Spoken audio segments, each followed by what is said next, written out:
A quarantine is a safety zone for the community so that we segregate you. If we suspect you, we put you somewhere away from the community. We test you. Once we are sure that you don't have, we can bring you back so that you don't spread. If you have the disease, we isolate you, we manage you. Then once you are clear, we can bring you back to the society. Now let me come to what is being done and say that there are several pillars of response when it comes to an outbreak of such concern as Ebola. One, we have what we call risk communication and community engagement.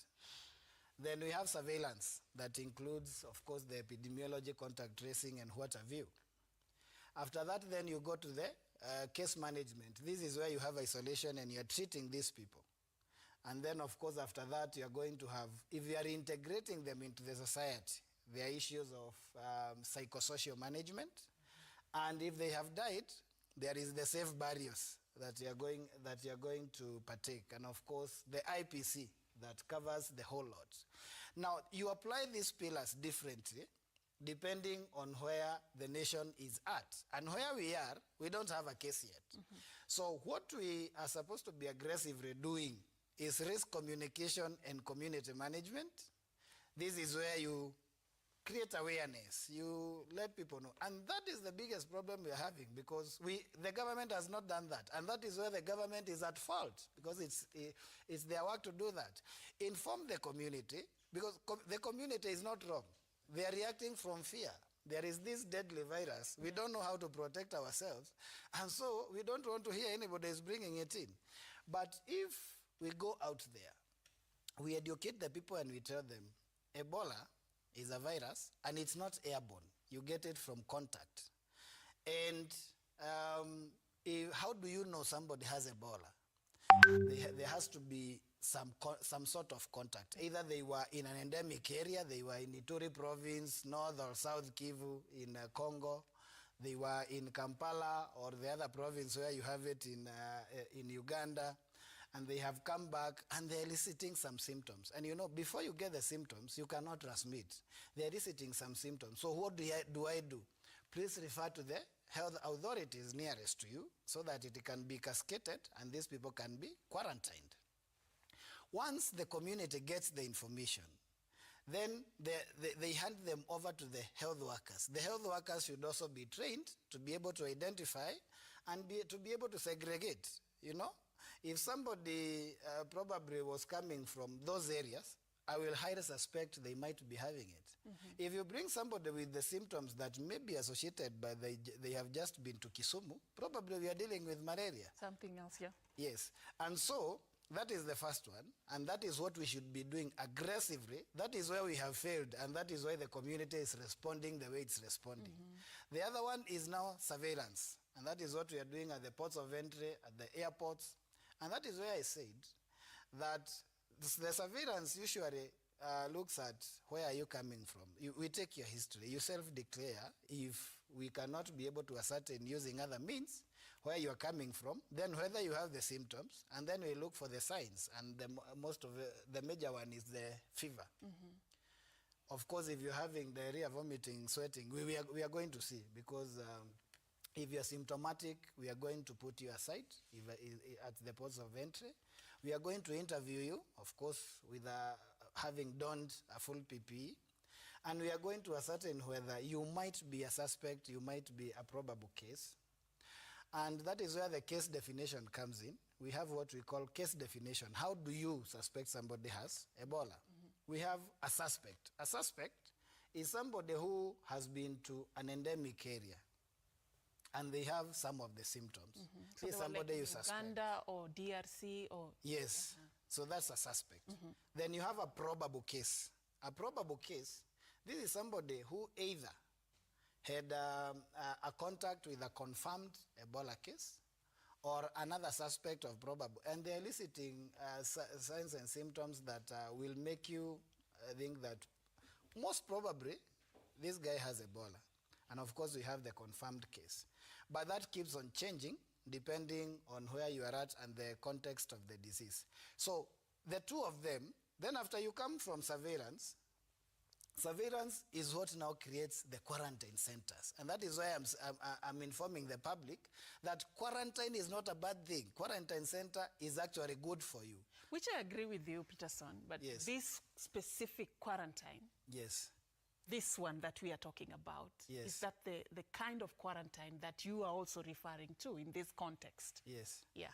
Yeah, you know, there is a quarantine. Is this the one that is supposed to serve? There is a proposed Yeah. quarantine in Laikipia. Uh-huh. There is a quarantine in Nairobi. Uh-huh.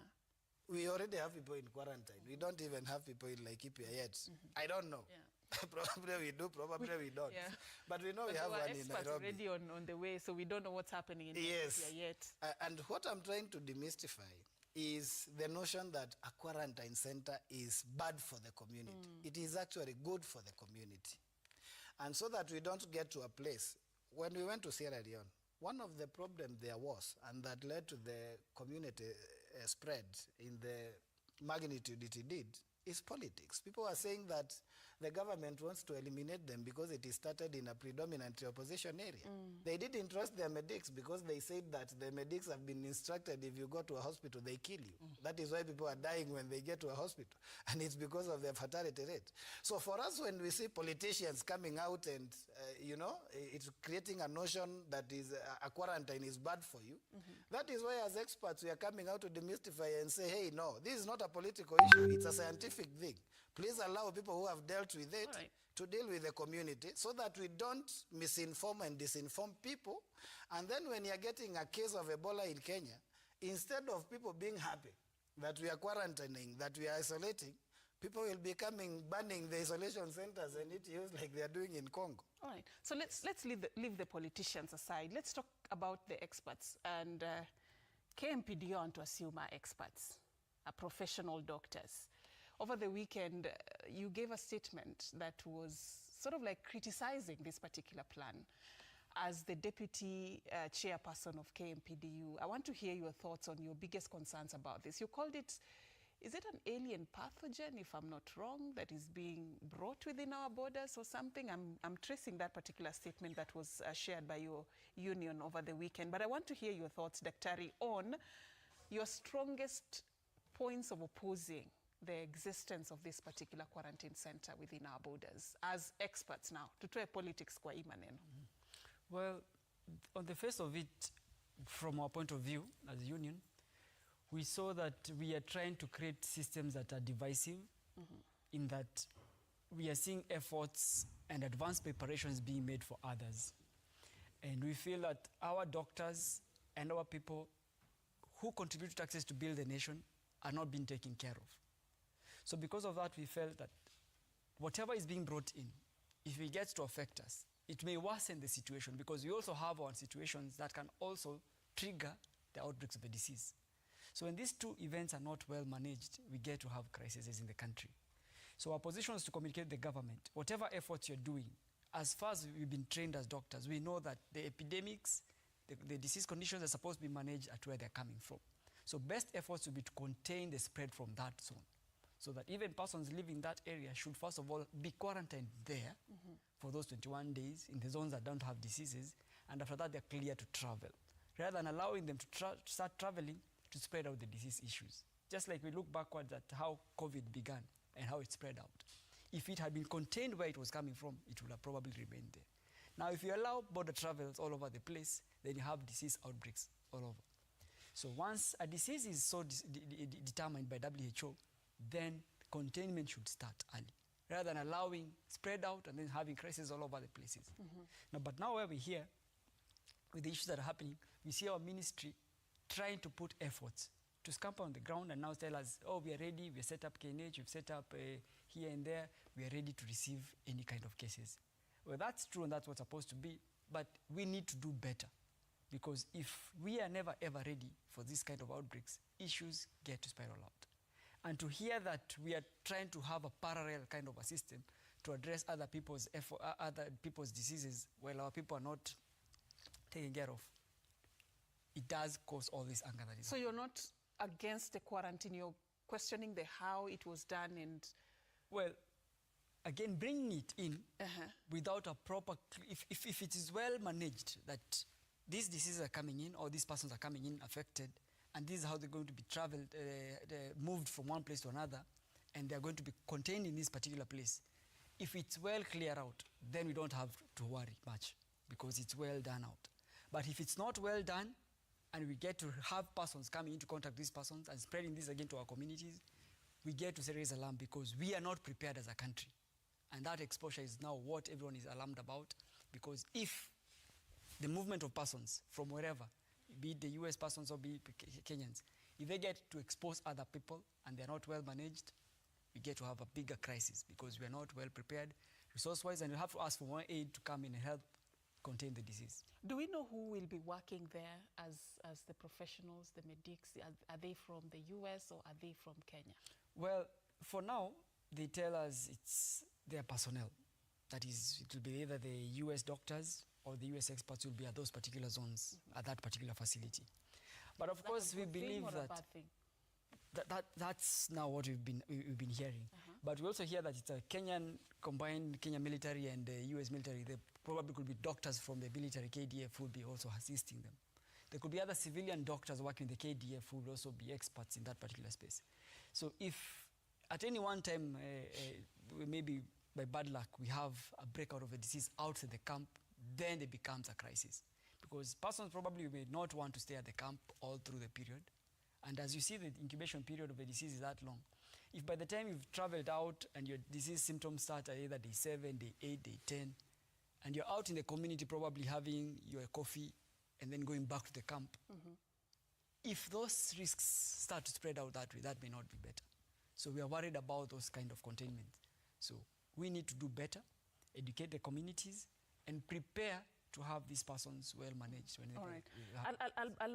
I'll borrow what you've said and relate it to what Lillian said earlier about the intent that the country had. We had that intention of becoming the health emergency medical hub. Was it 2014 or 2015? What will it take for us to get to a space where we can actually sell ourselves and pride ourselves in becoming that health emergency medical hub, and at the same time, instill the same level of confidence at home that, okay, fine, we want to help what's happening elsewhere, guys, but we are okay at home. If you're to look at from your own lenses, what will it take for us to get to that particular safe space? Of course, what it takes to even get to that space, first and foremost, is to the ability of our nation to provide quality healthcare services to its people, and accessibility also of the healthcare services. And again, if we can reduce the rate of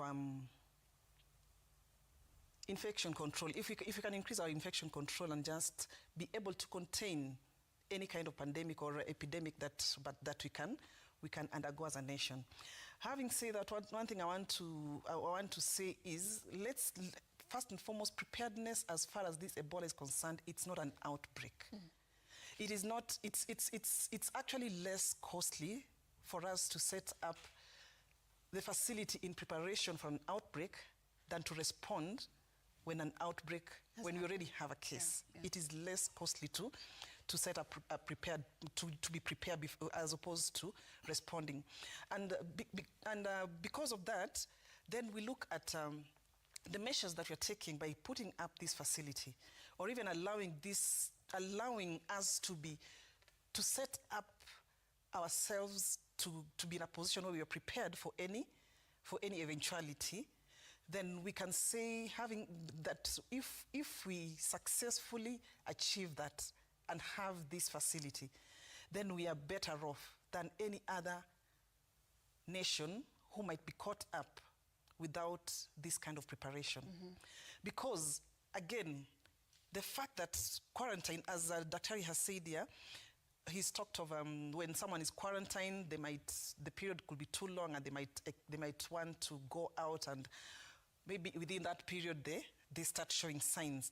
If going by what we went through in COVID-19, and if that is what quarantine is all about, and I believe it is, that once you're quarantined, you're supposed to be isolated fully until that period, until you're tested, and not once, twice, to confirm that you are not infected, before you can be allowed to go and mingle with people with the society out there.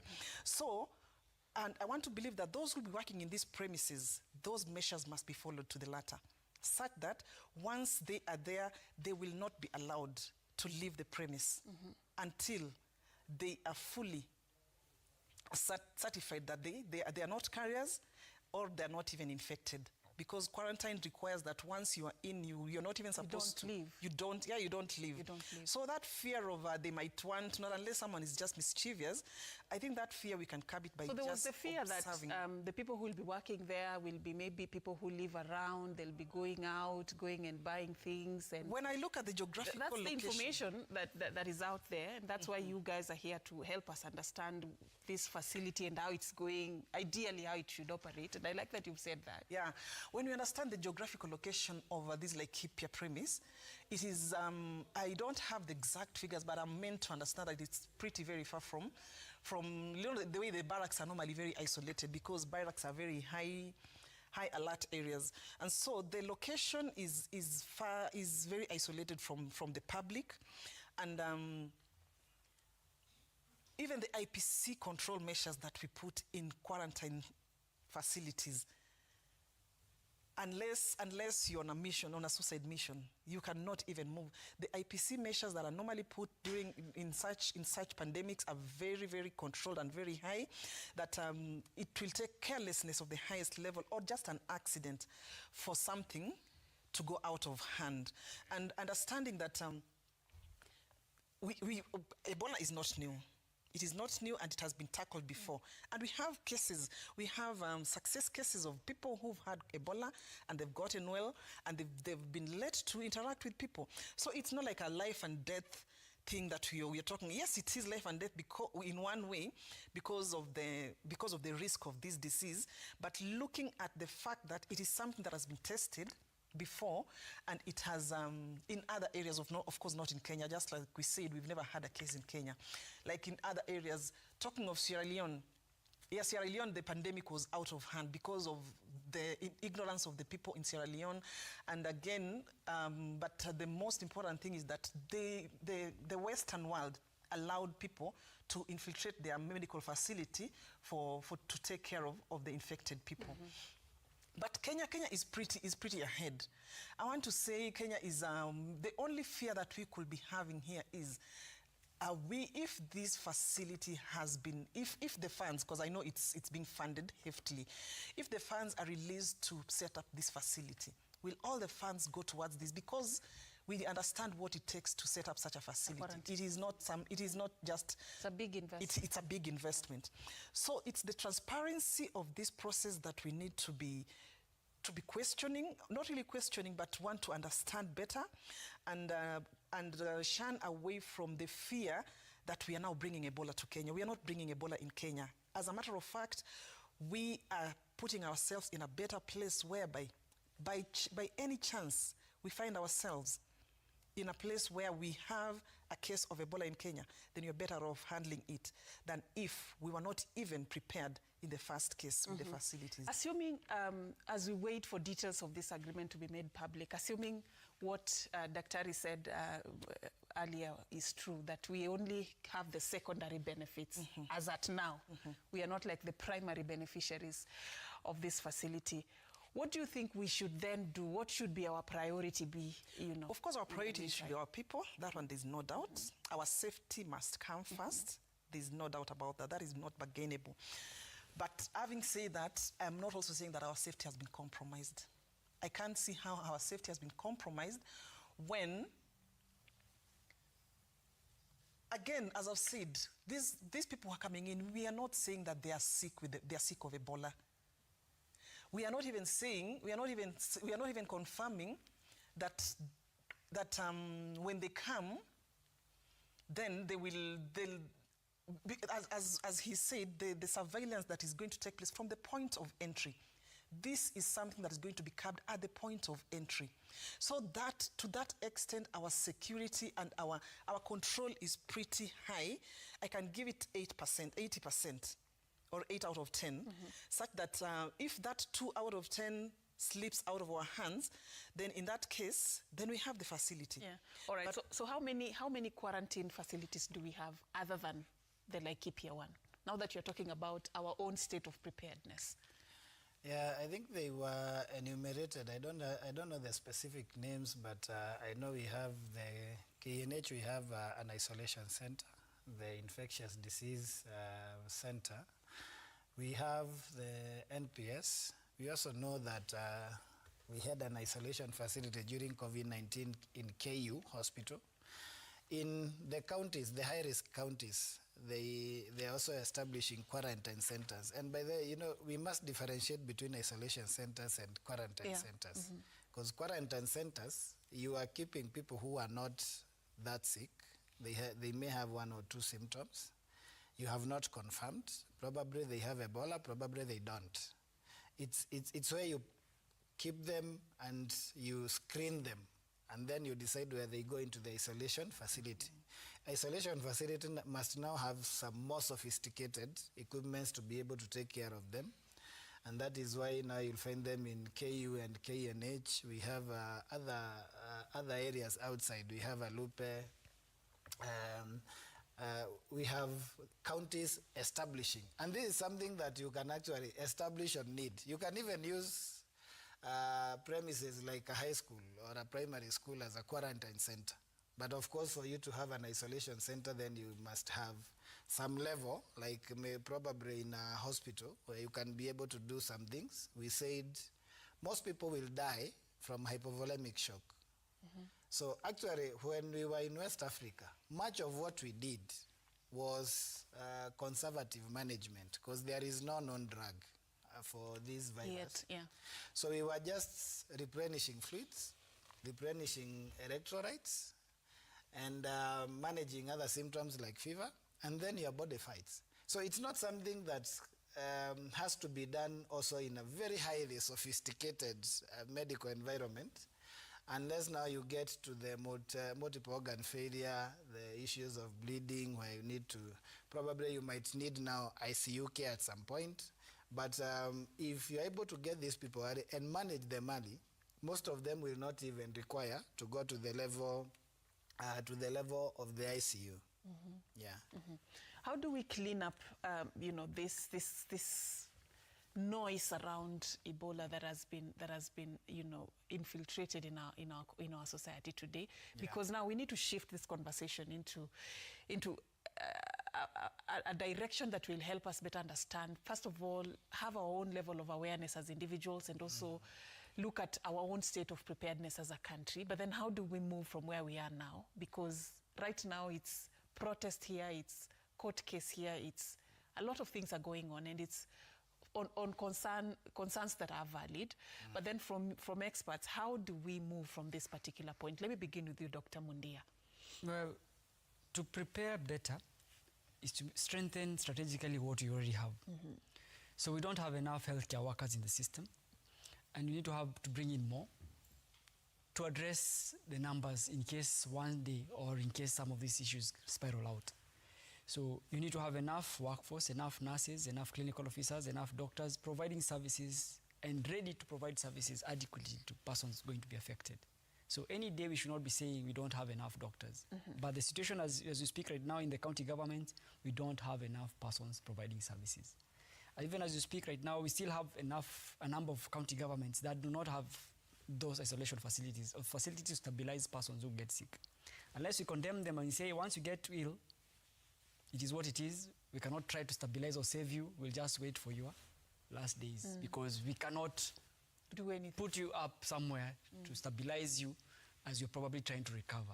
So if we want to save more lives, then we should have adequate facilities also put up, like ICUs and those stabilization machines, so that persons get to pick up better. So the other thing that we need to do is to have more education, public health-wise, to have persons know that in case there any kind of disease of this kind, this is how we manage them. If you suspect you've been this kind of, don't hide. Show up so that we get to stabilize you. But now persons may want to hide because once they know that they are unwell, they want to try, first of all, whether by themselves first they will survive the disease. But if they're coming into contact with other persons, they get to have the risk going up. So if persons are more confident about services to be available at wherever they'll go, they'll come out and they'll be able to be managed in a particular way, and they're good. The other thing is to continue doing research, set up facilities to stabilize research information about diseases or cures for this kind of conditions. We've started issues or discussions about vaccine manufacturing or research, and I think that is one of the facilities that we're working at Laikipia and many others. So we should improve or make more opportunities available for our local people so that they get to also participate. And even when they're participating, not to be discriminated against, because sometimes you find that it's the experts who are getting preferential treatment and better payment for working in those facilities, rather than ourselves who collect the samples, who go to the lab and work in those particular studies.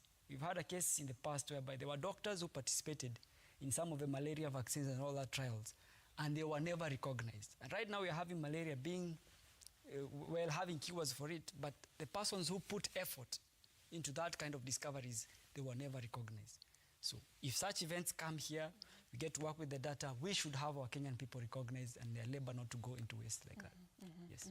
And allow me to end it there. I wish we had more time, but it is a conversation that we will definitely continue having in the coming days. Peterson is the chairman of the Kenya Union of Clinical Officers. I've also been engaging this morning the deputy chairperson, Kenya Medical Practitioners and Dentists Union, Dr. Kahura Mundia, and also Lilian Acheng, a health systems expert. Thank you, ladies and gentlemen, for creating time. We're taking a very short break. We are coming back with much more.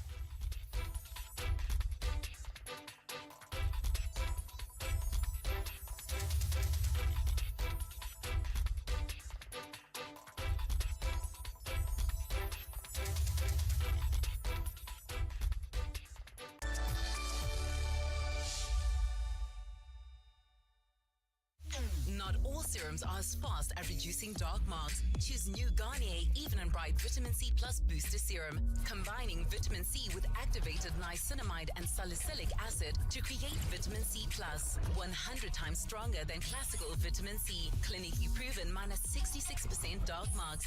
Even brighter skin from day 6.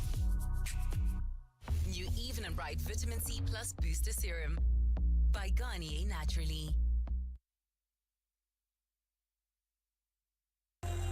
Sour petroleum jelly repairs dry skin like no other.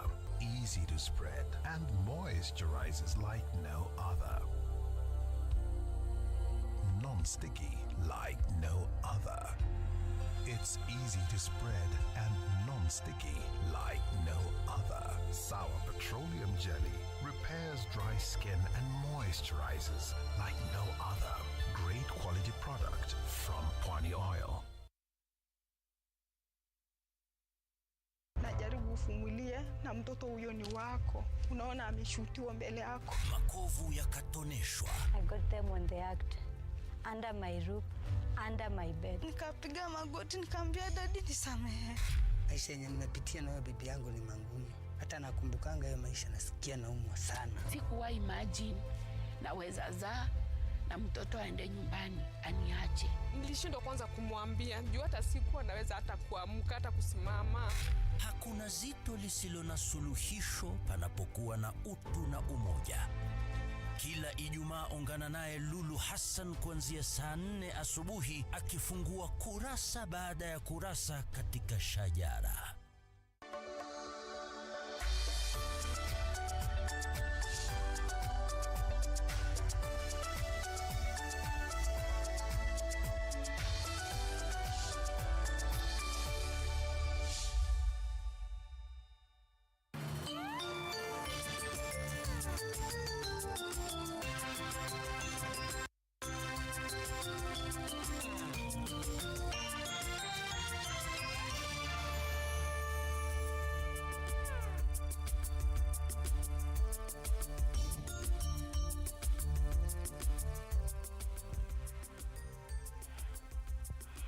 Na mtazamaji, asubuhi nyingine njema tu.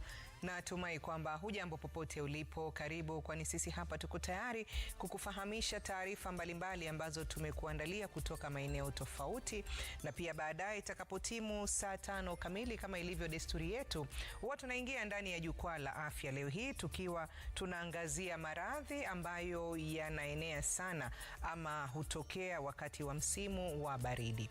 Ndani ya studio tutakuwa na daktari ambaye ni Dr. Elizabeth Gitau Maina. atakuwa nasi hapa kuweza kutueleza mengi tu, jinsi gani ya kujiandaa, jinsi gani ya kujikinga na jinsi gani ya kuweza kudhibiti iwapo utakuwa tayari umepata magonjwa hayo. Yote hayo ni baadaye itakapokuwa imetimu saa 5 kamili, lakini kwa sasa tunaanza kukuarifu taarifa mbalimbali tulizokuandalia.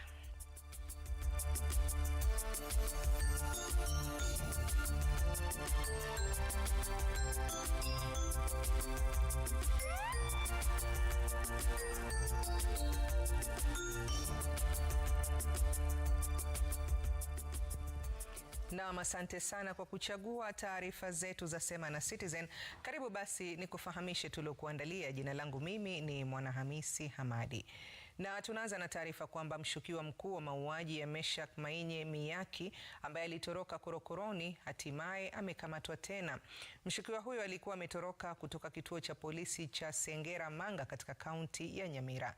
Jefferson Mokaya Miyaki mwenye umri wa miaka 27 anashukiwa kumvamia na kumuua mjomba wake Meshak Mainye mwezi Oktoba mwaka jana kabla ya kuuzika mwili wake kwenye shamba la mahindi kijijini Nyamwanga katika eneo bunge la Kitutu Masaba, kaunti ya Nyamira. Hakimu Brian Otieno ameamuru mshukiwa huyo kuzuiliwa katika kituo cha polisi cha Nyamira kwa siku 10 zaidi ili kuruhusu uchunguzi kukamilishwa kabla ya mshukiwa kurejeshwa mahakamani tarehe 11 kujibu mashtaka. The application by the ODPP is allowed pending further investigations and mental assessment of the respondent. The respondent shall be detained at Nyamira Police Station for 10 days. This matter shall be mentioned on 11th of June 2026 for further directions.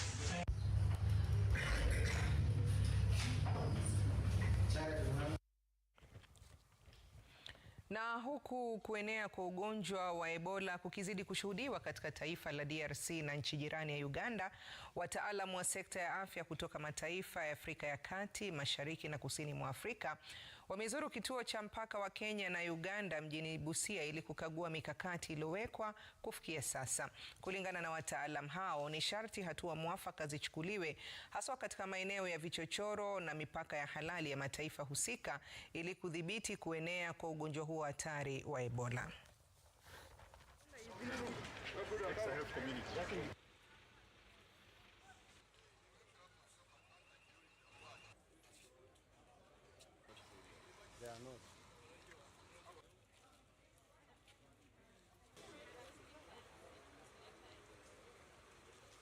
This is not the first time. We started capacity building in the previous time, so we are sure that we build the enough capacity, and from what we have done yesterday, it seems that both are ready, and if there's very minor issues, we are able to discuss and make sure that they are all working together, and there's no threat of spread from one country to another. Here at the border we do screening. We make sure that we check the temperature of every traveler, both exit and entry. We do have an isolation facility here in Busia border. We're able to isolate at least 3 cases at a go, but we also have our referral facility where we can refer the cases to very quickly just over here in the municipality. Ningeomba serikali hakika mara lingine magonjwa mengine ikitoka isikue tena alupe tena wakati mwingine tena. Hii Ebola tujui itakuwaje. Mwanzo wake na mwisho wake tujui itakuwa wapi. Ya kwamba hii Ebola ikatengewe sehemu, maana hapa alupe iko na shamba kubwa. So naomba serikali ikatenge sehemu kwa ajili ya kuweka au watu wa Ebola.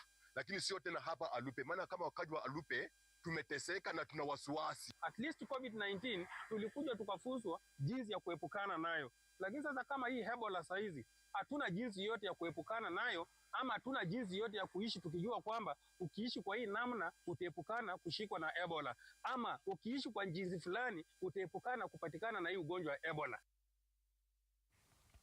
Mbali na hayo, tunaarifiwa kwamba washikadau katika sekta ya utalii katika kaunti ya Laikipia Wanapinga vikali ujenzi wa karantini ya Ebola mjini humo, wakisema itaathiri utalii kwa kiwango kikubwa.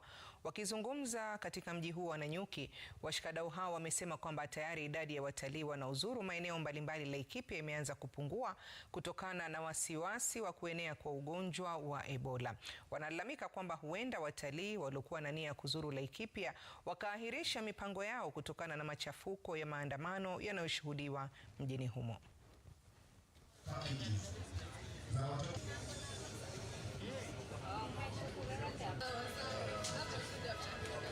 It's quite an attractive place for all kinds of touristic activities. The number of tours are increasing. The conservancies are there. In fact, Laikipia is the biggest number of conservancies in the country. So this is their day, and exhibitors have come all the way from Nairobi. Others have even come all the way from Nakuru, and we find this very interesting, so that we can promote tourism. Recently heard that we are setting up a center that will be used to quarantine Ebola patients here in Laikipia, and that will have a detrimental impact on tourism in Laikipia, especially given that we are currently building that brand of tourism in Laikipia. Jobs will be lost. Businesses will be lost, incomes will be lost, even to KRA.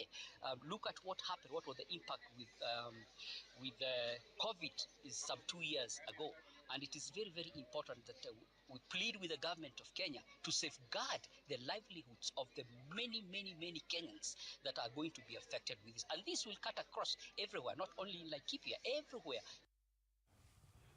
Mbali na hayo ni kwamba watu 10 kutoka kampuni zinazohusishwa na ulaghai wa zaidi ya shilingi milioni 52 kutoka kwa hazina ya serikali ya kaunti ya Kilifi wamehukumiwa kifungo cha miaka 75 gerezani baada ya kupatikana na hatia ya makosa yanayohusiana na ufisadi katika mahakama ya kupambana na ufisadi huko Malindi.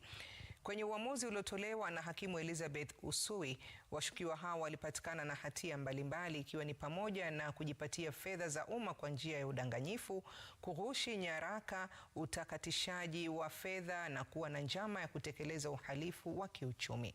Kesi hiyo ni ya tangu mwaka 2016 ambapo maafisa waandamizi wa fedha na uhasibu wa kaunti walidaiwa kuendesha mfumo wa IFMIS kwa njia ya udanganyifu ili kuwezesha malipo ya bidhaa na huduma ambazo hazikuwa zimewahi kutolewa kwa serikali ya kaunti. From Nairobi to here. You know, when it comes to the 11th accused person to run her late mother's estate and the properties that remain to the family after the demise of her mother. 13th accused person and 19th accused person. You know, this matter officially began in Kilifi, where the accused persons were charged of various... Yes. Yona, can I begin? Yes. So, Yona, I am representing the 11th, 13th, and... Ms. Minyasi? My lady, I'll be doing oral submissions on behalf of the 15th and 17th accused person.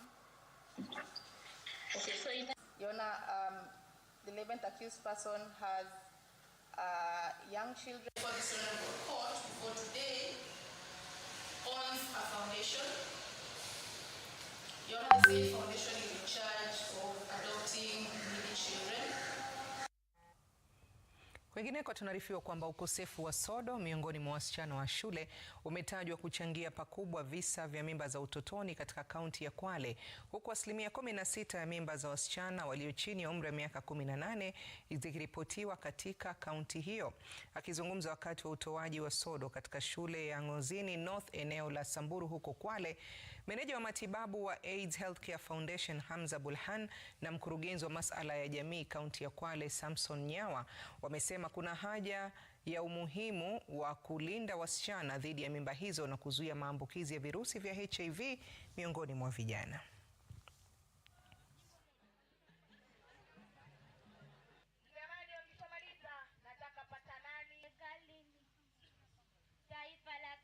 kumekuwa na mimba za mapema, kumekuwa na watoto kutokuja shule kwa sababu ya kukosa sodo. Hii inaleta shida tofauti kwa sababu yule mtoto asipokuja shuleni, unaona ile performance yake shuleni pia inadidimia. Na hiyo ndo sasa inasababisha vitu kama sasa ambazo tunazungumzia kama teenage pregnancy, mimba za mapema, na pia inaongeza takwimu ya vijana ambao wanapata virusi vya ukimwi, maambukizi. Takwimu zetu ziko 16 zile mimba za mapema, na Samburu iko katika 16%. Tukaona ni vizuri tukaweze tukahamasishe jamii, kwa sababu masuala haya yanachangiwa na mambo mengi sana. Mara nyingi kukosa kipato inaweza changia hizo takwimu zikakuwa juu. Na provide those services not only in the urban areas but also in the rural areas. Wakati mwingine unapata wasichana wetu wanahangaika, wamefika siku zao za mwezi, mtoto amekuja shule, amekalia desk, wakati mwingine anashindwa kuinuka kwa sababu tayari amejichafua. Shirika la reli humu nchini limerejelea huduma za usafiri wa reli ya abiria na mizigo hadi katika mji wa Nyahururu, kaunti ya Laikipia, baada ya kusitisha huduma hizo miaka 46 iliyopita. Usimamizi wa shirika hilo umekana madai kwamba hatua hiyo imechukuliwa sasa ili kuwashawishi wakazi wa eneo la Olkalau kuipigia kura serikali katika uchaguzi mdogo. Aidha, wasimamizi wanasema huduma hiyo itarahisisha usafiri wa umma na uchukuzi wa mazao ya wakulima kwa gharama nafuu, kama anavyoeleza mwanahabari wetu Willy Lusige. Ukimya wa njia ya reli inayounganisha jiji la Nairobi na kaunti za Nyandarua na Laikipia ulivunjwa baada ya treni kuhuruma kwa mara ya kwanza kwenye reli hiyo kufuatia miaka 46 ya kusitishwa kwa huduma zake. Huduma za reli kwa abiria na mizigo zimeanza tena, huku serikali ikisema ongezeko la gharama za usafiri wa barabarani na mahitaji ya usafirishaji wa pembejeo za kilimo ni miongoni mwa sababu za kurejeshwa kwa huduma hizo. Hatua hiyo inalenga kutoa njia mbadala na nafuu ya usafiri na usafirishaji wa mizigo. This area where we are is an agriculturally dominant area. And one of the key inputs they look for, they have been using, is fertilizer. And one of the things, the challenges they have been having is how to move this fertilizer or these agricultural inputs. Shirika la reli linasema kurejeshwa kwa huduma hizo sio siasa, licha uchaguzi mdogo wa Olkalau unaotarajiwa. Provide alternative transport to our people, isn't it? And a cheaper one. So imagine from Nairobi to Nairobi, our people pay about 600 shillings. Reli hiyo inatarajiwa kusisimua shughuli za kiuchumi kati ya Gilgil, Olkalau na Nyahururu, huku wakazi wakiwa na maoni mseto. Kwamba hii mugithi wameileta juu ya siasa zile ambazo ziko hapa Olkalau. We hope tunataka kuona ya kwamba hii mugithi imekuja kusaidia wananchi, lakini si kwa siasa. Lakini ikikuja kusaidia wananchi, hii ni kitu inaweza saidia sisi sana wapiga biashara. Wengine wamezaliwa kwa miaka 40, leo ni siku yao ya kwanza kuona gari moshi. So wamekuja kwa wingi ili waone habari ya gari moshi. Hii habari ilikuwa imelala kwa miaka 40 na serikali inafufua vitu kama hizi.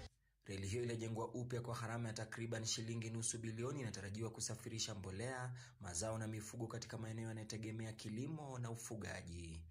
Willy Lusige, Runinga ya Citizen.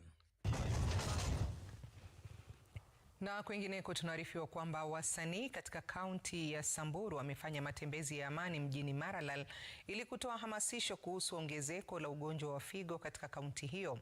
Wasanii hao wamezungumzia gharama ya juu ya matibabu na kuhimiza serikali ya kaunti ya Samburu kuboresha huduma za matibabu ya ugonjwa huo. Takwimu kutoka hospitali ya rufaa ya Samburu zinaashiria kwamba watu 17 wanaishi na ugonjwa huo katika kaunti hiyo, huku kukiwa na hofu ya ongezeko la ugonjwa huo. Teresia Dida, ambaye ni muuguzi katika hospitali ya rufaa ya Samburu, ambaye pia alishiriki katika matembezi hayo, ameonya kuhusu matumizi ya pombe na dawa za kienyeji, akisema inachangia kuzuia maradhi hayo ya figo.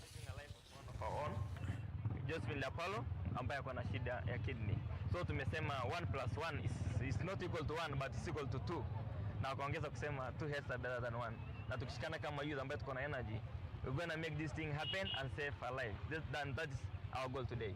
Our people in Samburu, make sure you go for checkups. Make sure if your relative, your people come get checkups, especially on blood pressure, diabetes, so that it can be treated early and so that we can be able to curb this condition of kidney failures. Wakati yenye hiyo ugonjwa ilianza, nilianza tu kusoma, nikasoma mpaka wakati yenye ilizidi sasa macho ikapotea, nikaamua kuacha shule.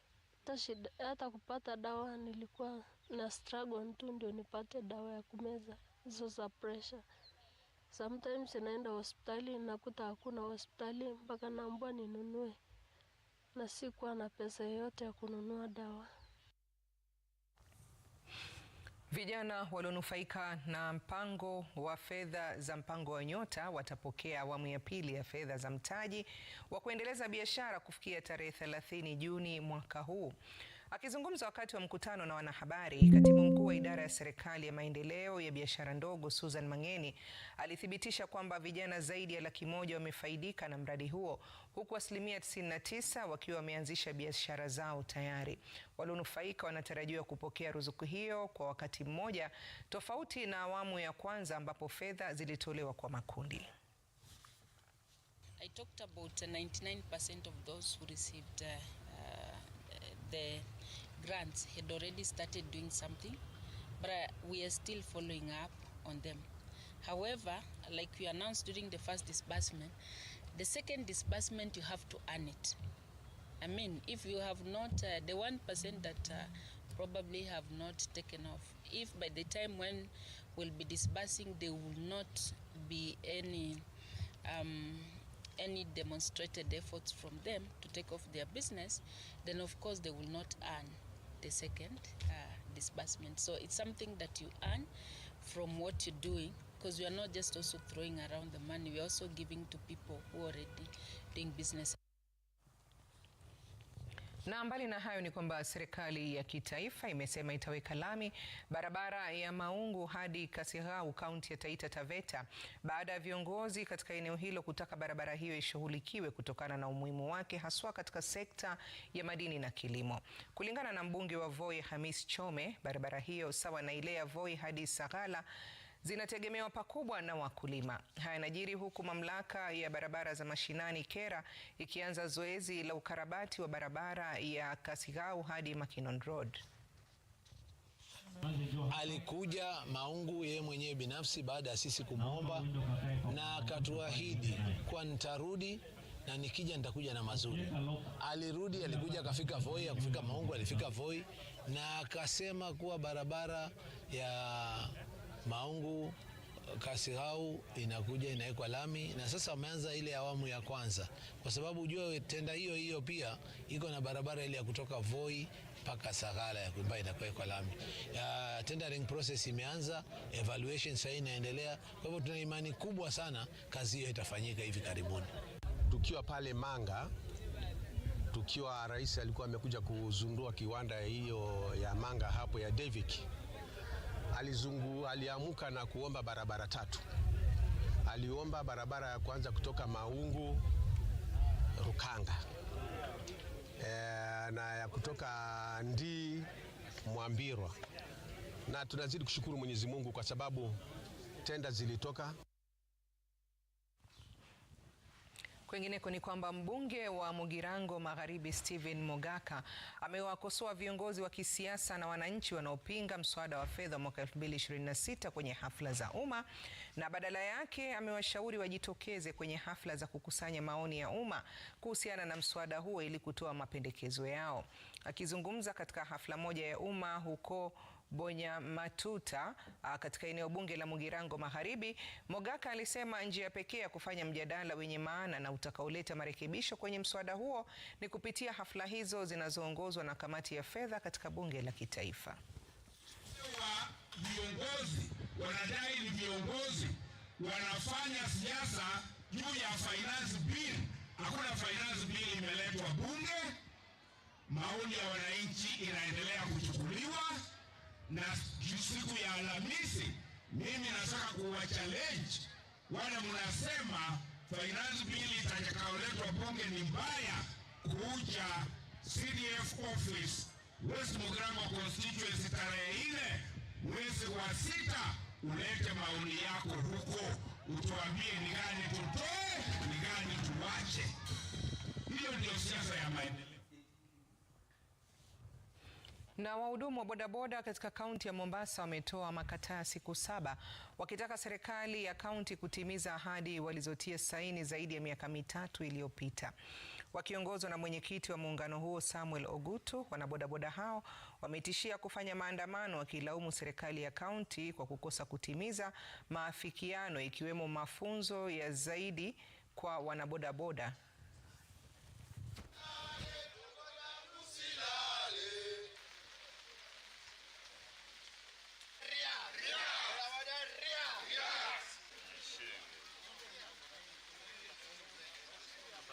Tumesema kwamba leo tumeleta hizi document hapa, kwa hiyo muda tumepatiana. Siku 7 zikiisha tutaingia barabarani. Ndio.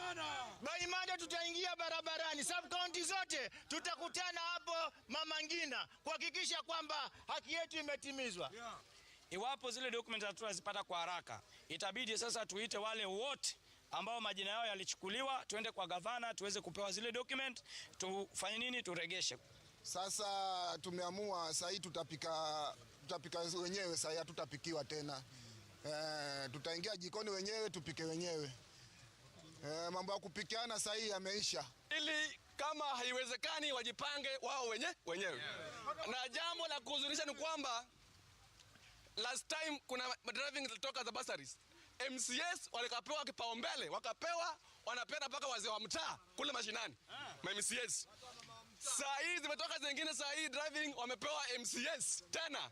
Wanapeana mpaka mkokoteni waende driving school. Lakini bodaboda ambao kwa sector ya driving wao wanaambiwa njoo kesho. Hatuwezi kuvumilia tena. Leo ni siku ya mvua. Tumekuja, viongozi wamekuja. Na kama bodaboda waweza kusikizwa, tutaweza kuongoza bodaboda 20,000 hii Mombasa. Kudemand haki yetu kama wana bodaboda. Naibu Rais Kithure Kindiki amesema Kenya inawekeza katika sekta ya kuhifadhi data ili kuimarisha maendeleo humu nchini. Kulingana na Kindiki, data ni muhimu katika kuimarisha maendeleo, huku akisema kwamba akili unde ni moja ya nguzo muhimu katika teknolojia inayosaidia mataifa kukua na kujiendeleza. Is the epicenter of sustainable development. Even this era of artificial intelligence, data carries added weight because it is the foundation on which the new intelligence will be built.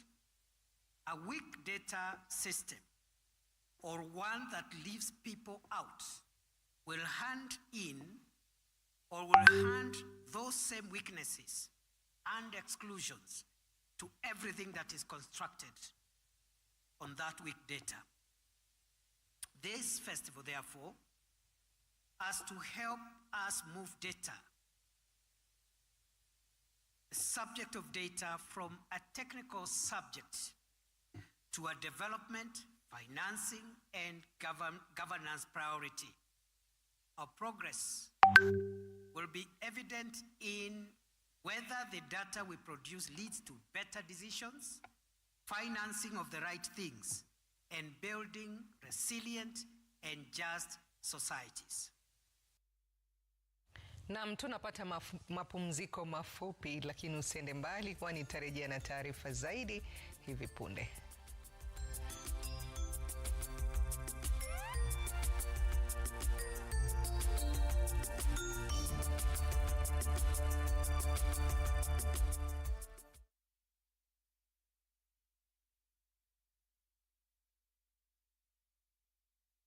Welcome to Thika Grove, Chania, where nature meets smart investment.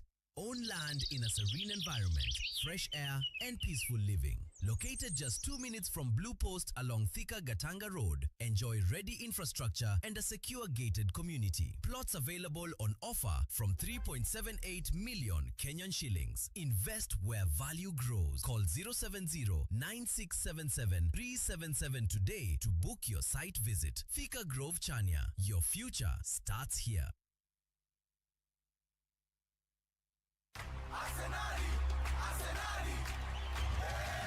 mabingwa. Arsenali ni mabingwa. Tumechukua kombe tena kutoka shangwe kila mahali. Tulianza pole pole, sasa tuko juu. Wapinzani walibaki nyuma, hawakuweza huu. Dial *811 *415 hash to get Arsenali ni mabingwa.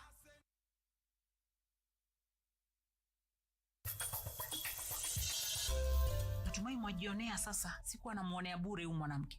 Zaida, I'm so sorry. I'm so sorry we wrongly judged you. I don't like the way you keep disrespecting me in front of Killian. Unaangalia nini? Kwa hiyo wewe ndio Kefa. Nasikia mambo mingi sana kuhusu. I think nilikuwa nakosana na mamangu sababu nakuamini wewe. Najilaumu sana.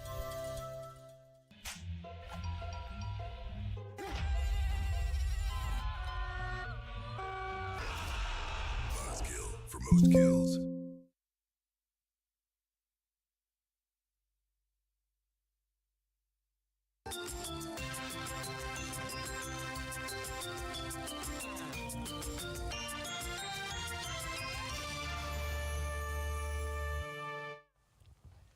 Naam, asante sana kwa kuendelea kutizama Sema na Citizen. Nasi tukiendelea kukufahamisha yaliyojiri ni kwamba wanafunzi 9 wanaodaiwa kusababisha vifo vya wanafunzi wenzao 16 kwenye mkasa wa moto katika shule ya upili wasichana ya utumishi huko Gilgil leo watafahamu iwapo mahakama itatoa uamuzi kuhusu kuachiliwa kwao kwa dhamana au la. Upande wa mashtaka umeiomba mahakama kuruhusu wanafunzi hao wazuiliwe kwa siku 30 ili uchunguzi ukamilishwe. Na kama anavyoarifu Gatete Njoroge, maafisa usalama jana waliweka doria kali nje na ndani ya mahakama ya Naivasha wakati washukiwa hao walipofikishwa mahakamani. Kuwasili kwa washukiwa 9 wa mkasa wa moto katika bweni la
you